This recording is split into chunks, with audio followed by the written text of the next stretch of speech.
What happens when the world's wisest philosopher meets a child with answers that defy all logic? Once upon a time, Confucio, the wise philosopher, found himself in need of a break. He'd been reading and studying for hours, his mind racing with thoughts, when he finally decided to step out for a bit. But even when resting, he couldn't stop his thirst for knowledge. So, he climbed into a buffalo cart and set off toward Mount Jing, hoping the ride would clear his mind. As the buffaloes plodded along, pulling the cart, Confucio couldn't help but admire the beauty of the landscape.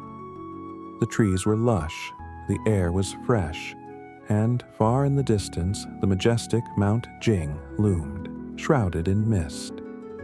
Ah, he thought, from the top of that mountain I could see the entire world unfold before me. But as the cart moved along the road, something caught Confucio's eye. A little boy sitting in the middle of the path, building a wall with mud. Confucio raised an eyebrow. There weren't any houses around, so why on earth was the boy playing in the middle of the road? Without hesitation, Confucio shouted, "Hey, get out of the way. I'm passing through. I need to reach Mount Jing." The boy looked up, undisturbed, and continued stacking his little mud bricks. He didn't move an inch. Instead, he replied, "It's the buffalo cart that needs to go around the wall. How can a wall move?" Confucio was taken aback. The boy's response was as sharp as a knife. For a moment, Confucio felt a mix of anger and admiration. How could a child be so bold, so clever? Confucio, still trying to teach the boy a lesson, smiled and said, "All right, you're good with words. Let's see if you can answer this. Do you know a mountain without stones? A foot without toes? The sky without birds? Water without fish? A door that doesn't close? A mare without a foal? And fire without smoke? Can you answer that?" The boy didn't even flinch. He simply responded, "Sure. A mountain made of earth has no stones. A table leg has no toes.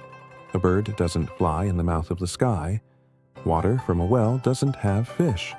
A door without a frame can't close. A wooden horse can't give birth. And will-o'-the-wisp doesn't smoke. An immortal doesn't have a wife. A fairy doesn't have a husband. A single man lives without a woman. A dry tree doesn't have branches. A city without a ruler can't stand. And a boy like me doesn't have a name." Confucio stood there, completely stunned. This boy wasn't just answering questions, he was mastering them. Confucio, always thinking he was the wisest in the room, felt humble for the first time in his life. But he wasn't done yet. "All right, you answered well. But now, let me ask you, what's the difference between left and right, inside and outside, the father and the mother, the husband and the wife?" The boy looked up and smiled, replying with confidence, "Left is east, right is west, inside is south, outside is north. The father is the sky and the mother is the earth. The husband is the sun and the wife is the moon." Confucio, now completely intrigued, was ready for the next round. "Okay then, how do cranes and wild geese shout? And how do pines and cypress trees stay green in both winter and summer?" The boy's eyes twinkled. "Simple. Geese and cranes shout because of the wind, and pines and cypress stay green because they have strong roots, just like how the earth stays grounded. Roots are key." Confucio's mind was racing now. He had never heard such wisdom from a child. But still, Confucio pushed on with his next question. "And when does the rooster turn into a pheasant? When does the dog turn into a fox?" Without missing a beat, the boy replied, "When they get close to the mountains and the swamp." Confucio, bewildered by the boy's quick wit, asked his final question. "So, who is closer to their partner, the wife to her husband, or the mother to her son? The boy smiled, almost like he was waiting for this. The mother is closer to her son. You see, the wife may sleep with her husband, but the mother is the one who gave life.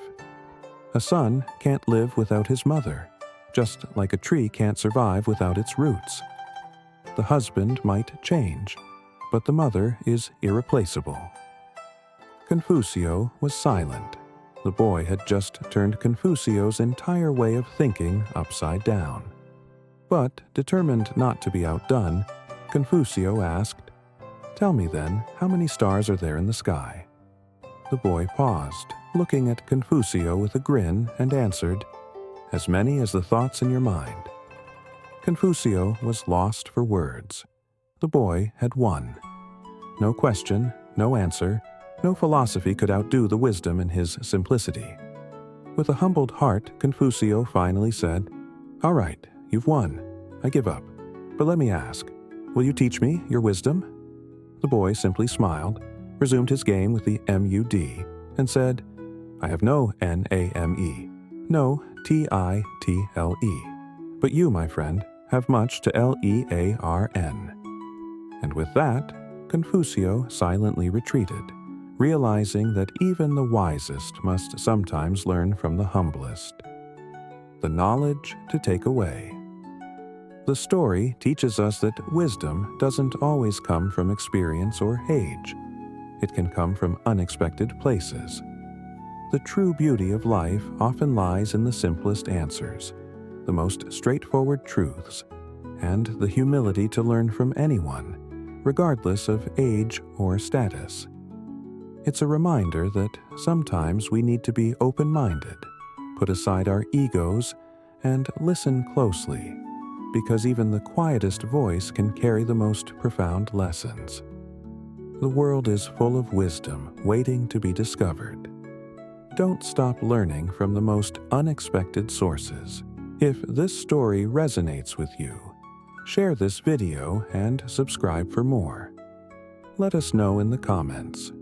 What do you think about the learning from Confucio? Thank you for watching.